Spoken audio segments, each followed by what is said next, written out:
Export import तर करा, पण सगळ्यात पहिले पेमेंट प्रोटेक्शन करून घ्या, म्हणजे पेमेंट सिक्युअर ठेवा.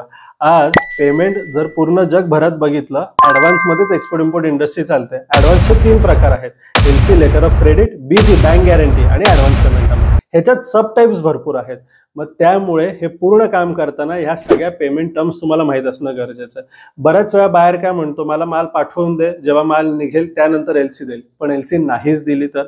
मला स्कॅन डॉक्युमेंट्स पाठव, त्यानंतर मी पेमेंट पाठवेल. नाही दिलं तर? हे विचार करा. प्रोडक्ट सेफ आहे हे महत्वाचं नाही, त्याच्यापेक्षा तुमचं पेमेंट सेफ असणं गरजेचं आहे. मग त्यामुळे शक्यतो नवीन बायर्स बरोबर एलसी म्हणजे लेटर ऑफ क्रेडिट टर्म्स मध्येच काम करायला बघा.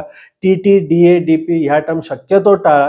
त्याच्याच बरोबर ॲडव्हान्स जर छोट्या छोट्या डील्स असतील तर पूर्ण ॲडव्हान्स घेण्याचाच प्रयत्न करा.